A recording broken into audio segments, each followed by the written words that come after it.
Hello Godotneers! In the second part of our GDScript basics video, we're going to explore what objects, methods, and properties are, and we're going to have a look at how arrays and dictionaries work.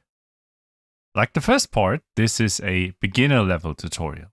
You should be familiar with the absolute basics of GDScript that we looked at in the first part, like functions, variables, loops, and decisions.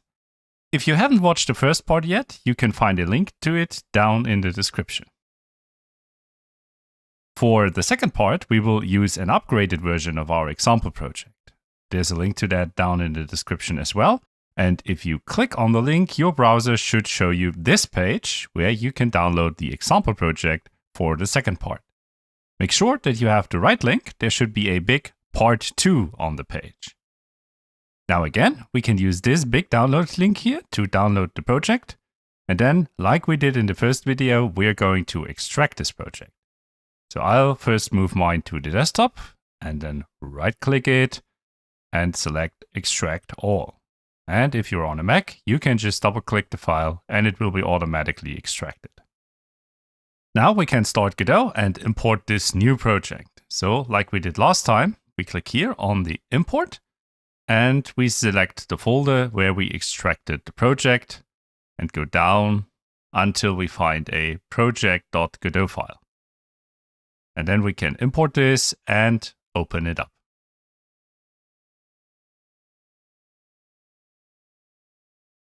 So we have now imported our project for part 2. And if we open the welcome scene, we have a few more beverages in our room. We have our coffee cup, a teacup, and a glass of water. Now Mr. G should look at a beverage and then tell us what the beverage is. How could Mr. G do that? From part 1, we already know that we can use the isItemBeforeMe variable to find out whether or not there is an item before Mr. G. But this information does not tell us anything about the item. So maybe let's have a look at the documentation to find out if we can use another variable that would tell us more about the thing that Mr. G is currently looking at. Let's open up the help search by clicking the search button up here. And then let's search for isItemBeforeMe. And then let's scroll up until we see the properties section again. And right above isItemBeforeMe, we have another property called ItemBeforeMe. So let's click on that and see what it is. The description reads, the item that is right in front of Mr. G is null if there is no item. Well, this sounds pretty much like the thing we are looking for. But if we look at the type of this property, we can see that this is none of the data types that we already know about. It's not a string, or a bool, or an int, or a float, but it is an item. Okay, well, let's click on item. And here it reads, this represents an item that can be placed in the room. And this item also has a properties section, just like Mr. G has. So this item is a totally different thing from the data types that we already know about. This is an object. Objects are very useful to represent things that we know from the real world in a computer program. And things in the real world are usually a bit more complex than a single number or a boolean. If we look at the beverages we currently have in our room, we can immediately see that these are a lot more than just a single piece of information.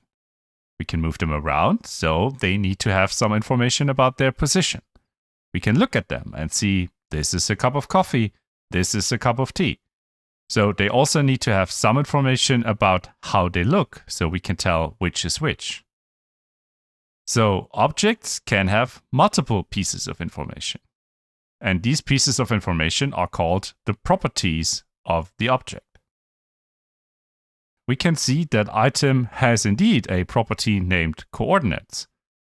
And when we click on this property, we can read the description and it says, the grid coordinates where the item is currently located. So this property contains the position of the item. Let's move up again and see if we can find a property that would be useful for finding out what kind of item we are looking at. Here we have a property item name, which contains the name of the item. Okay, we could use this to tell what item Mr. G is currently looking at. Well then, let's make a plan on how we can solve the problem. We can let Mr. G walk a step forward, and then return him left. Then use the item before me property of Mr. G to get the item that is before Mr. G. And then we use the item name property of this item to find out its name, and we let Mr. G say its name. Oh, that sounds doable. So let's get started. We start with the simple things. So we write a step forward and a turn left. Now we need to get the item that is before us. We can do this with item before me, as we have just seen from the documentation. But how do we now get the item name property of this item? Well, we can just type a dot. And now we can see that the editor shows us an autocomplete with all the properties of an item. So let's pick item name. And now we just need to wrap our say function around this, and Mr. G should say the item's name. So let's run this and see if it actually works. We start the game with the play button, and Mr. G looks at the coffee and says, coffee. Nice. So let's see if Mr. G can do this for the other beverages as well. Now Mr. G would need to turn right again. And then we would just repeat the code that we used to look at the coffee pot. We add a turn right. And now instead of copy and pasting the code, we can use a for loop that just repeats this whole block 3 times. So we can write for step, and this is an int, in 3. And then we just indent these lines. Well, let's try it out. And now Mr. G walks up to each beverage, looks at it, and tells us what each beverage is. Okay, that is great. But what would happen when we move this coffee pot elsewhere, so Mr. G will not have any item to look at? Well, let's try this and move the pot a bit down. And then let's again start the game. And we get an error. Invalid get index item name on base nil. What is wrong here? In this line, we tried to get the name of the item that is before Mr. G right now. But there is no item before Mr. G right now. So what is in the item before me property of Mr. G when there is no item before him? When we look at the documentation again, we can see that it says is null if there is no item. Now, what is this null? Null, also called nil, like down here in our error message, is a special value for variables that hold objects. It means that there is no object currently stored in this variable. So the error message tells us that we tried to get the property item name of an object, but the variable is currently null or nil because there is no object stored in it. And we really can't get a property of an object that isn't there. This is one of the most common errors when programming with objects, and you will see it a lot in your projects. So, what can we do about it? Well, we can't magically make an item appear, so the only thing we can do about this is to check if the item before Mr. G is not null, and only then we say the name of the item. This is a decision. So we need to use an if statement for this. And we write if item before me exclamation mark equals null. This exclamation mark equals means not equals. It's the opposite of the double equals operator that we saw in the first part. So this will check if the thing on the left side of this operator is different from the thing on the right side. And then we can just indent the say line here, so it will only be executed when the item before Mr. G is not null. So let's try this out. We start the game. And now Mr. G ignores the empty space and our program works out nicely.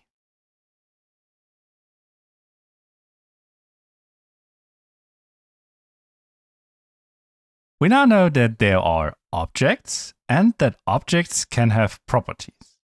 So maybe let's write our own object so we can learn a bit more about how these objects are made. Let's start with something simple, a tally counter. A tally counter is a little tool to count things, and it's often used by tour guides to count the participants so nobody gets lost, but you can use it to count pretty much anything. How can we describe this object in GDScript? Well, to do this, we need to declare a class.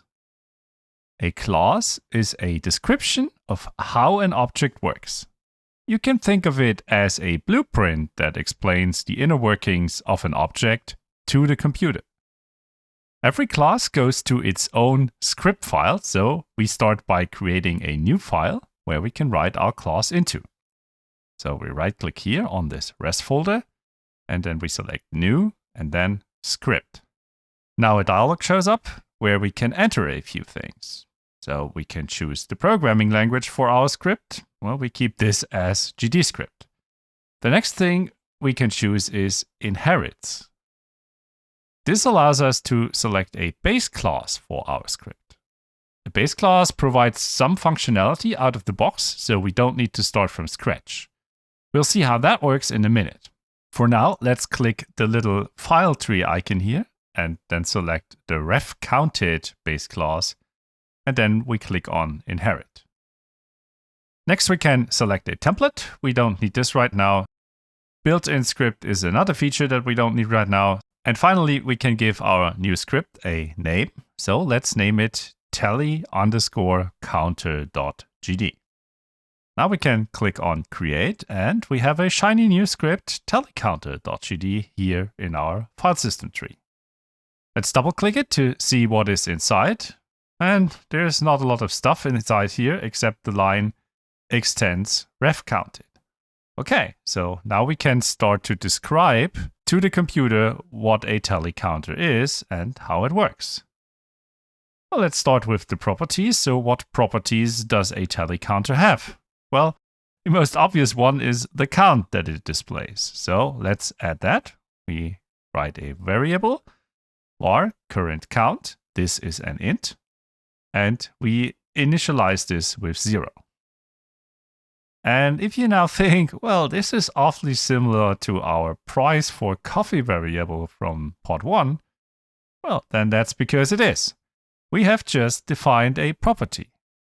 So as I said in pod 1, a property is a special kind of variable. What makes it special is that this variable belongs to an object. So in our class or blueprint, we now describe to the computer that every tally counter has a current count property. Now, a real tally counter not only shows a number, but it also offers some functionality. It has a clicker button, which will increase the count by 1, and it has this knob to reset the count to 0. Now, it would be nice if our tally counter in the computer would also have this functionality. So how can we add this? Well, we can add functions to our class. Let's first add a function for increasing the counter. So we start with func, and let's call this one count. And this function will increase the current count by 1. So we can write current count plus equals 1. And now we can write a second function to reset the counter. So let's call this func reset. And this sets the current count back to 0. So we write current count equals 0. Now we have added 2 functions to our class, and these functions belong to our tally counter and change this current count property of the tally counter. These 2 functions are special because they belong to an object. And if a function belongs to an object, we call it a method of the object. So now we have found out how variables and functions differ from properties and methods. A property is simply a variable that belongs to an object, and a method is a function that belongs to an object. We haven't yet spoken about this extends refCounted line here. If you remember, refCounted is the base class that we have selected in this dialog when we were creating our telecounter class. And if we go back to our welcome.GDScript, we can see that it also has an extends line in it, extends stepping robot. So our welcome.GDScript is in fact also a class, but it extends a different base class, stepping robot. Now, what does extending a class actually mean? It means that the new class we are creating is a special variant of the base class. We can see this concept quite a lot in the real world. For example, cats and dogs are special variants of animal, or truck and racing car are special variants of car. So the welcome.gd class is a special variant of a stepping robot, and all the methods that we call, like step forward or turn left, are provided by this stepping robot base class. This feature is called inheritance. So the specialized class inherits all the functionality from its base class. And this way we can put functionality that two classes have in common into the base class, and we don't need to write it twice. For example, a cat or a dog both have a fur color. So this could be a property of the animal base class. And a truck and a racing car both drive, so we can put a drive method into the car base class. This is one way of reusing functionality, and it is a way that is used quite a lot in the Godot engine and GDScript. Now back to our telecounter. We finished writing the class, so let's give a telecounter to Mr. G, and then we can start counting things. Now, how would we do this? Right now, we only have our class or the blueprint, and like in the real world, the blueprint itself does nothing. It is just a piece of paper that describes how the thing works. In the real world, to actually get a telecounter, we would need to manufacture one based on what is in the blueprint. And in programming, this works exactly the same way.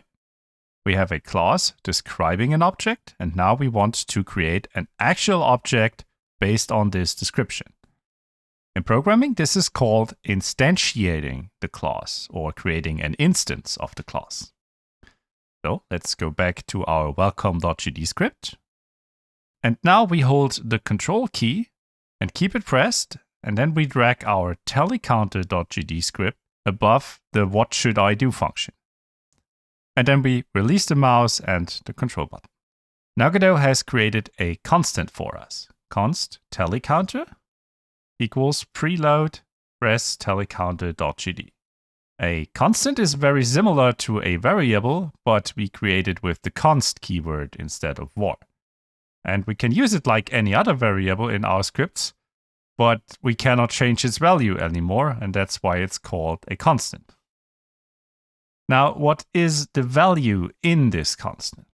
We see that Godot added a call to a function called preload and gave the path to our telecounter script as a parameter to this preload function. And the preload function will now load our script and will return an object that represents our telecounter class. This object is of type GDScript, so we can add this as a type hint to our telecounter constant. In the Godot game engine, the terms class and script mostly mean the same thing, because every script written in GDScript is actually a class. So the GDScript type we just added here represents a class written in the GDScript programming language. So now we have an object that represents our class or blueprint in our telecounter constant, and we want to manufacture an actual telecounter from that blueprint. How can we do this? Well, we can again have a look into the documentation. We know that our constant is of type GDScript, so let's click the search help button and search for GDScript. There seems to be an entry for this, so let's open it up. And we can see here that indeed a GDScript object represents a script implemented in the GDScript programming language. Also, we have some text here that says calling new creates a new instance of this script. Okay, so it looks like that all GDScript objects have a method named new, which we could use to create an actual object based on the class. Okay, let's scroll down a bit. The new method is here, and its description says returns a new instance of the script. And we also have a little example on how to do it. We already have this part where we load the script, though we use the preload function rather than the load function. But we can use either one, so let's continue. Now the example says var instance equals myClass.new.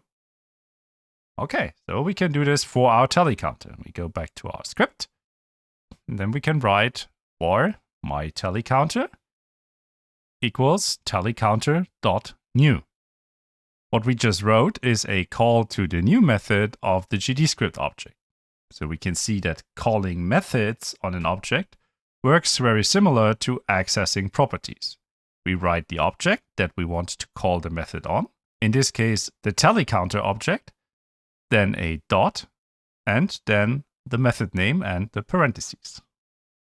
Now this new method will create a new tallyCounter based on the tallyCounter class. And this is what we now have in our myTallyCounter variable. And to be sure that nothing else than a tallyCounter can be inside of this variable, let's also lock down its type. So we write :tallyCounter. Now we can use our newly manufactured tallyCounter. And let's say we want to count the number of items that Mr. G sees. So every time Mr. G sees an item, he should use the tallyCounter to count it. So inside of this if block, we can add a line that calls the count function that we have written for our tallyCounter. So we write myTallyCounter.count. And let's also remove this say line for now. Now at the end, Mr. G should tell us how many items he has seen. We can get this count from the current count property of our tallyCounter. So we can write say myTallyCounter.currentCount. Well, that was quite the ride, so let's hit the play button and see if all of this actually works. Mr. G walks along the beverages and does his counting. And at the end he says 2, which is correct.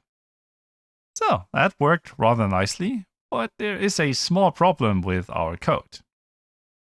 Here at the top, where our tallyCounter constant is created, we have written the full path to our tallyCounter script. Now, what would happen if we decide to reorganize our project a little and move that script to another folder? So let's create a folder. We right-click, new folder, and then we name it, let's say, equipment. And now we pull our tallyCounter.GDScript into this folder. Well, the editor seems to be happy, so let's try to run the game again. And we get an error. Parser error, preload file, res tallyCounter.gd does not exist. And while this is easily fixable for our script, if we had used this tallyCounter in 10 other scripts, we would now have to fix a lot of scripts by hand. So if preload is not so great, how can we access our class in our scripts then? Well, we can go back to our tallyCounter.GDScript, and then we can add a line at the top, class name tallyCounter. And if we now go back to our welcome script, we can just delete this line with the constant up here. And if we run the game again, everything works. So this class name line that we added now makes our class available in every other script. So we can just write tallyCounter everywhere, and this will give us the class object for producing new tallyCounters. And we don't have to call preload or load, and we also don't need to fix any paths when we move our class file around. We can now also hold Control and click on our class name, and the editor will immediately jump to our script. This is really nice.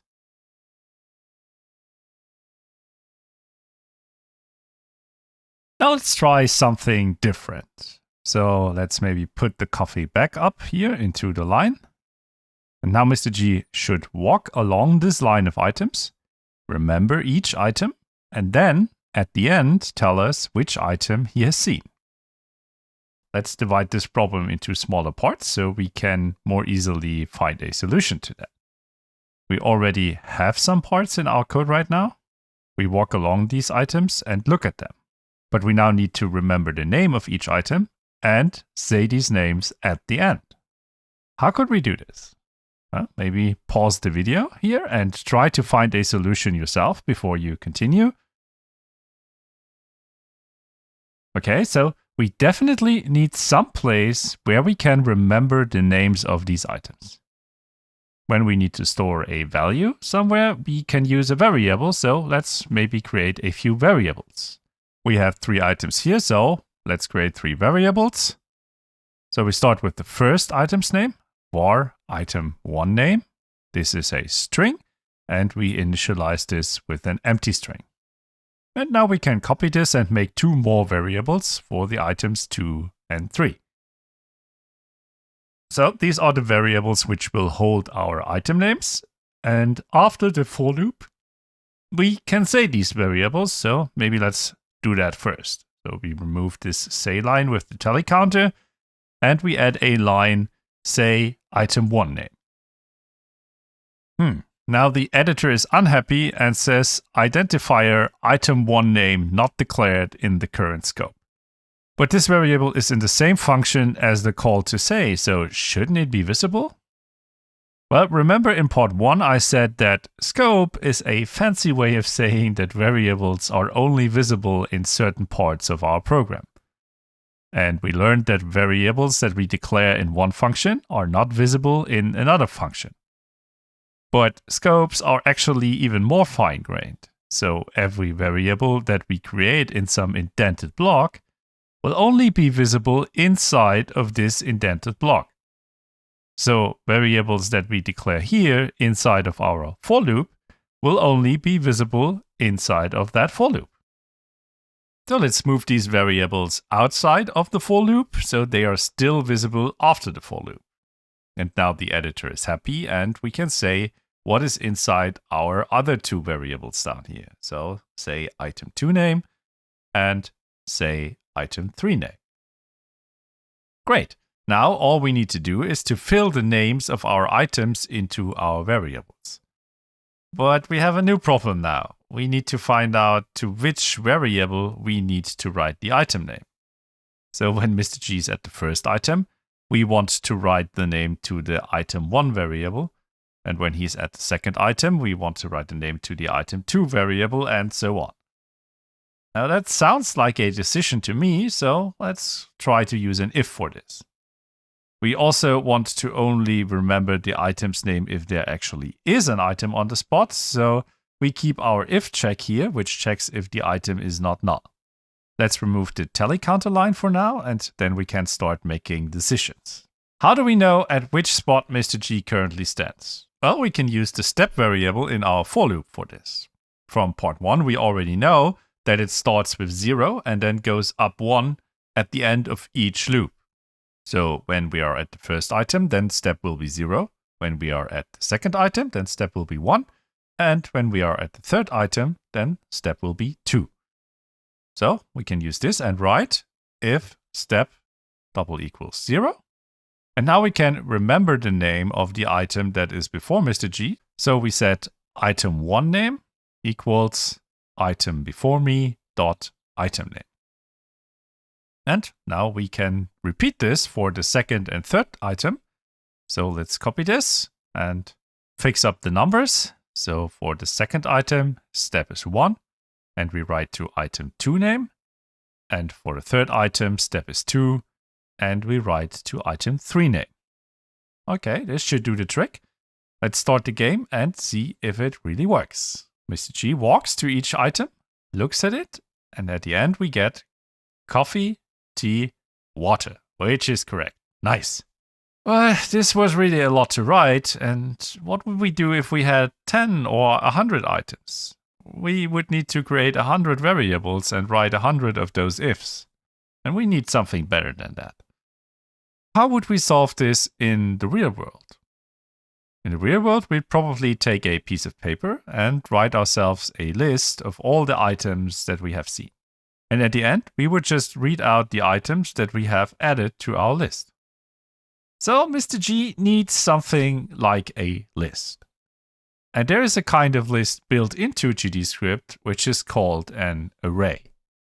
Let's search for array inside of Godot's documentation. And then we can press open to see the documentation. And there it reads, a built-in data structure that holds a sequence of elements. Oh, that's a bit fancily written, but it seems like this can do what we want. We want to write down a list of names, and a list of names surely counts as a sequence of elements. So, array seems to be an object very much like the item and tally counter objects that we already have seen, so let's see what functionality it has. We can scroll down to the method section, and, well, it seems it has quite a lot of methods. We need a method to add an item name to our list, and this append method here looks like the one we need. Let's click on it to see the description, and there it reads, appends an element to the end of the array. So it looks like we have a winner. Okay, let's go back to our code now. We can click here on the left side to switch to our welcome.gdscript. And then let's create an array. So let's write var item underscore names. This is an array. And we initialize this with array.new. And we get an error, cannot find constant new on base array. Now that is strange. Didn't we just learn that we need to call the new method to create an actual object from a class or blueprint? Well, arrays are used very often when programming games, so GDScript has some built-in special syntax for creating arrays. We can just write a pair of square brackets, and these square brackets stand for an empty array. This is called a literal in programming. They are called literals because they literally stand for a value. So these square brackets stand for an empty array, and we have quite a few other literals in GDScript, and we have even used a few of them. For example, we also have literals for creating strings, like this, numbers, true and false, or the null value. So we now know that we can use a literal to create arrays. Okay, so we have an array now, and this means we can simplify our loop here quite a bit. Instead of writing these three ifs, we can just append the name of the current item to the array.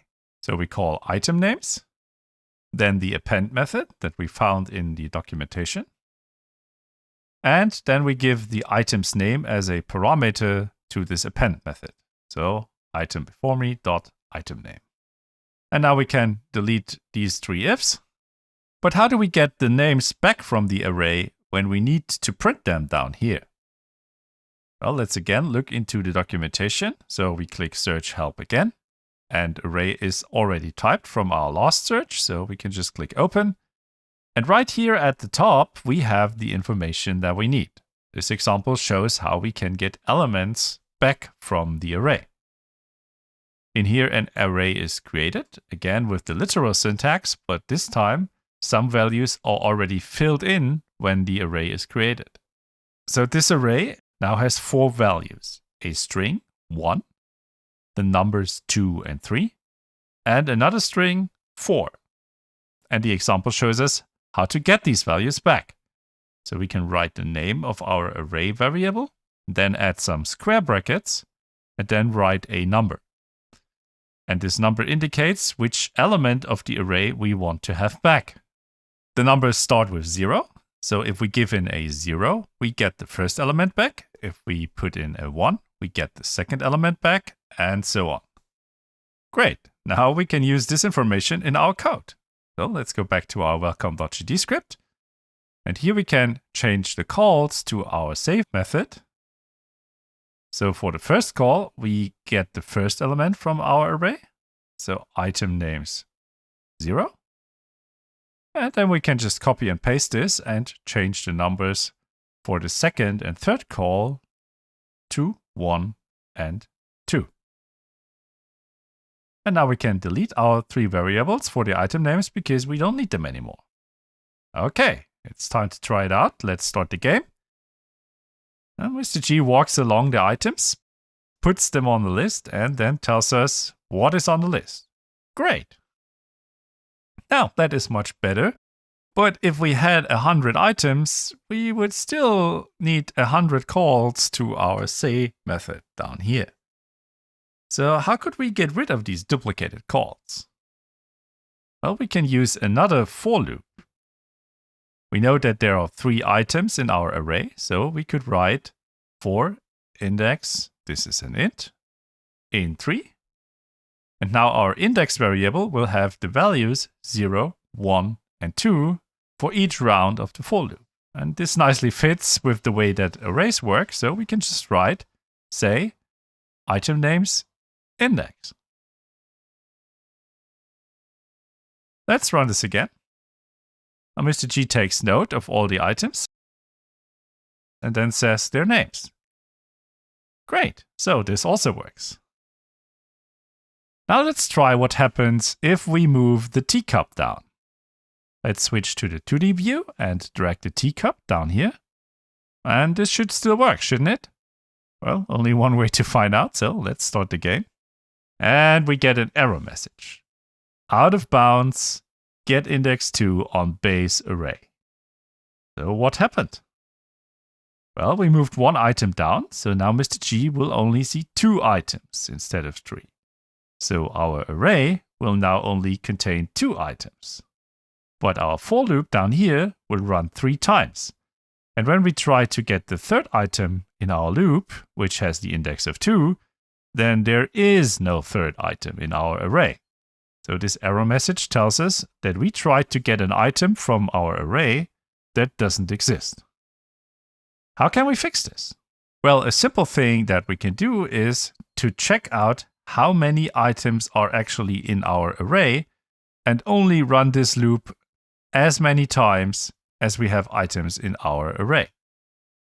So how can we find out how many items we have in our array? Well, that's another thing we could maybe find in the documentation. So let's open up the documentation for array again. And then let's go to the methods and see if we find something that can help us. Let's see. We have count, but this takes a parameter, so it's probably not what we need.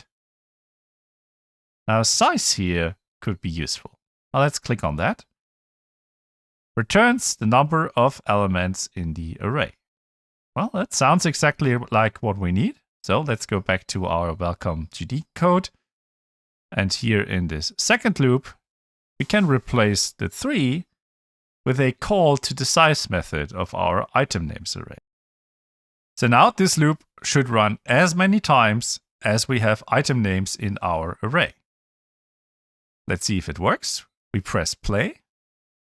And Mr. G again looks at all the items and tells us he has seen a coffee and some water.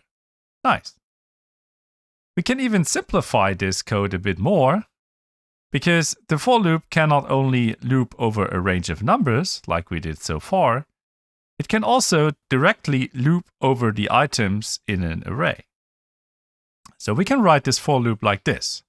For item name, this is a string in item names. So now this loop will repeat the indented block below for every entry in the array. And if we do a for loop this way, our item name variable will now be filled with an item name from our array instead of a number.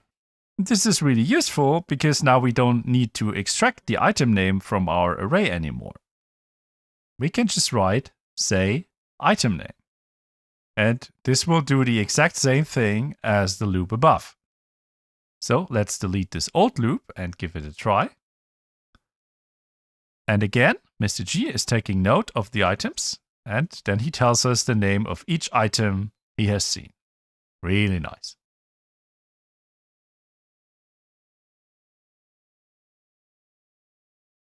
So now that Mr. G can remember the beverages he has seen, he can work as a waiter. So let's put up a menu and let's say coffee is 2 coins, tea is 2 coins, and water is 1 coin. And Mr. G should now calculate what all the beverages that he has seen will cost.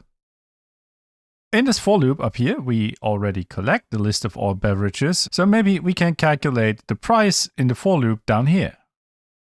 How would we go about this? And maybe again, pause the video and try to find a solution for yourself. So first, we need a variable where we store the total price. So let's make a variable for total price. This is an int, and we initialize this with 0.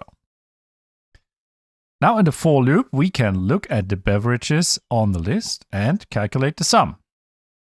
So let's remove this line with the same method, and then we start with the coffee.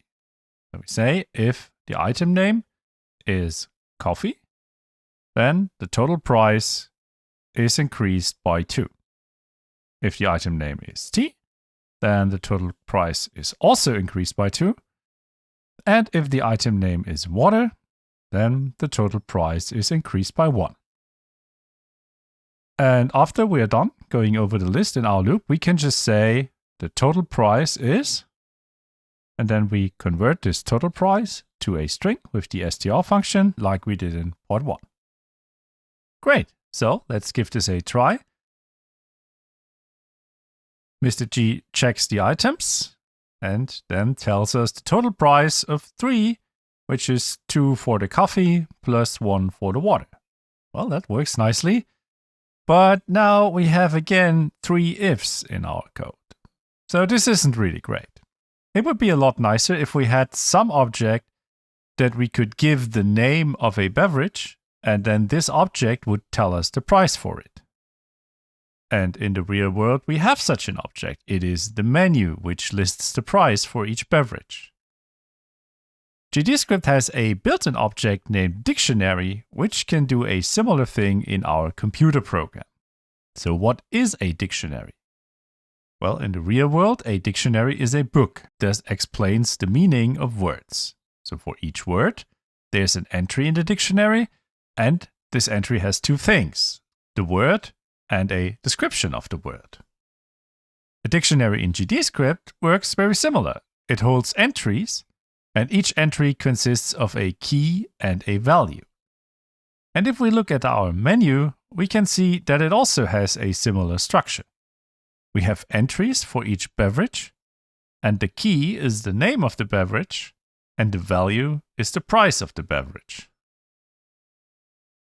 So how can we make a dictionary in GDScript then? Well, this works very similar to arrays. So we make a variable var menu. This is a dictionary. And similar to arrays, there is also no new method here. Instead, we use another literal, 2 curly braces. And this will create an empty dictionary. Now, how do we get data into a dictionary? One way is to use a syntax that is very similar to the way how we used the array. We can write menu, open bracket, coffee, close bracket, equals 2. So we start with the name of the dictionary variable. Then we write some square brackets. And inside of these square brackets, we put the key that we want to use to store the data. And then we can use the assignment operator to set the value for this key. So we have now added an entry into our dictionary, which has the key coffee and the value 2. And now we can repeat this for the other beverages. So menu tea equals 2 and menu water equals 1. Now we have filled our dictionary with data, but how does this help us with the calculation? Well, we can now ask the dictionary to give us a value for a given key.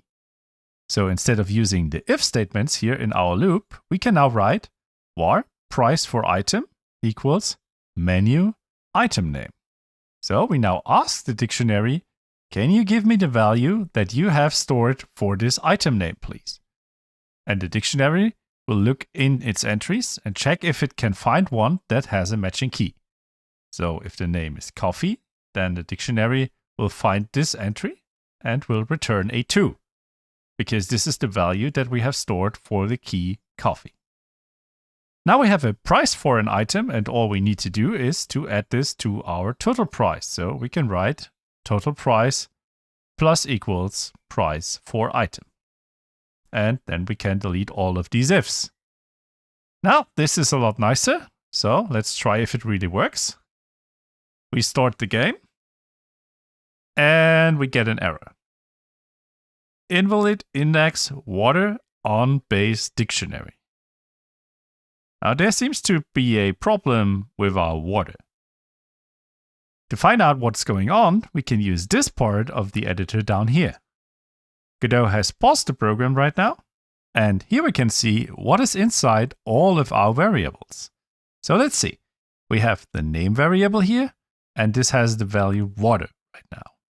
We can also see our menu dictionary, and we can click on this to see what is inside of the dictionary.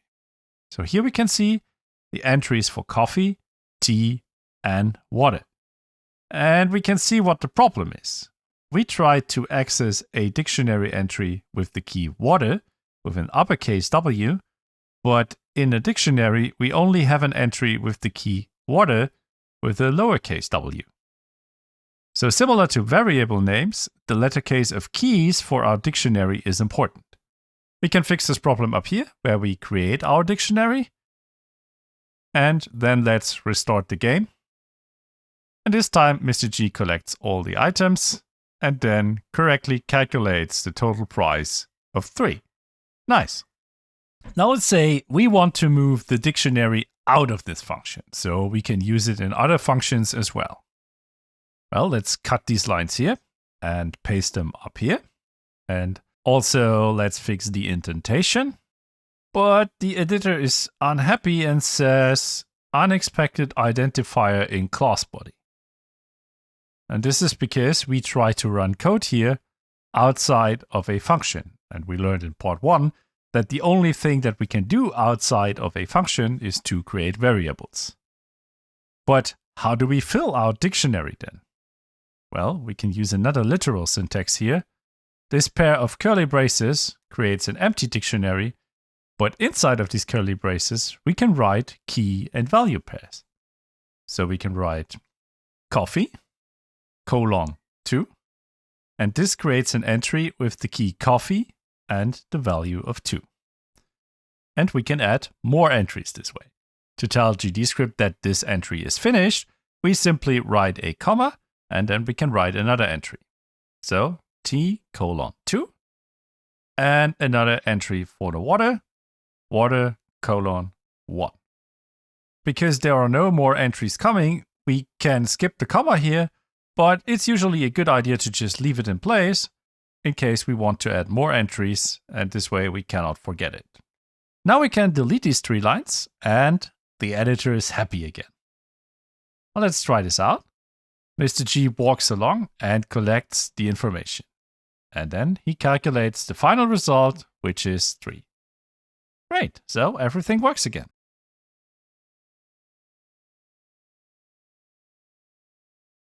We now have looked at how classes and objects work with GDScript and how we can use some built-in data structures like arrays and dictionaries to solve problems.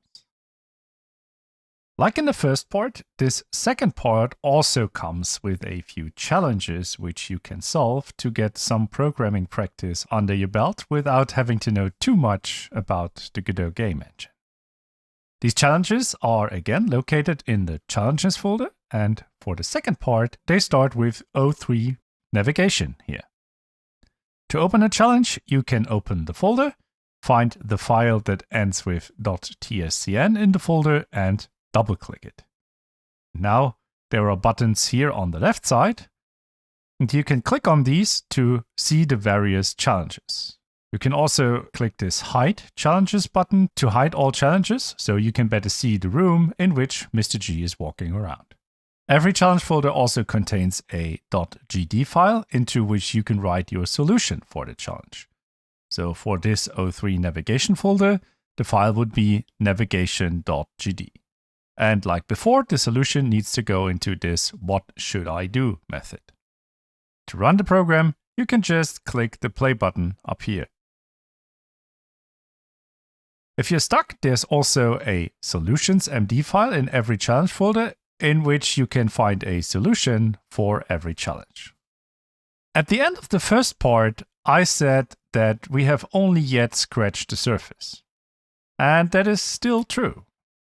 There's always something more that you can learn, but it's important that you actually use what you learned, because otherwise you will just forget it. What we learned so far should enable you to get started with creating your own projects with the Godot game engine, so you don't need the example project anymore. As a next step, I would recommend that you have a look at the step-by-step article series that is part of the Godot documentation. This article series explains the basics of the Godot game engine, like nodes, scenes, the rendering loop, and a lot more. And with what you learned so far, these articles will now make a lot more sense to you when they talk about functions that get called, or properties that you can set, or how to instantiate things. You can find a link to that series down in the description. There's also a very good article called GDScript reference, which has a list of all the keywords, operators, and literals that GDScript offers and explains what they do.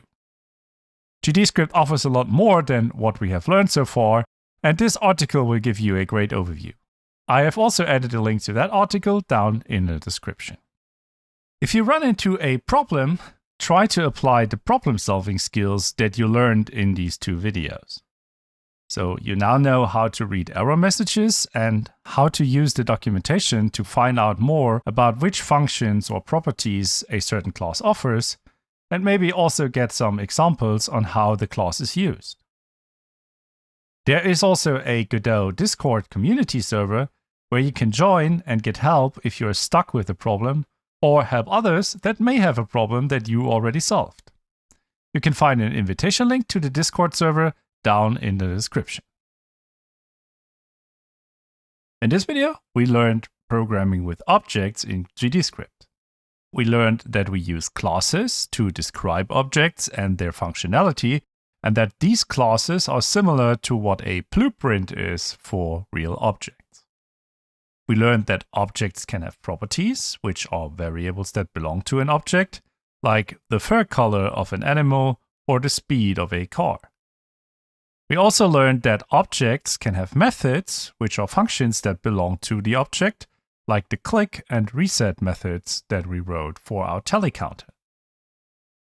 We learned that we can create objects from our classes by calling the new method on the class that describes the object, and that this is called instantiating a class. We also learned how to use the class name keyword to make classes available in our project without having to use path names, and that this is more robust when we reorganize our project. We learned that Godot has some built-in data structures that are very useful in a lot of situations. We had a look at how we can use arrays when we need a list of things, or a dictionary when we need to assign values to keys, like we assigned prices to our beverages. We also learned that these data structures are very deeply integrated into the language because they are used very often. For example, they have a special literal syntax to create them, square brackets for arrays and curly braces for dictionaries, and they use the bracket syntax to access or change elements.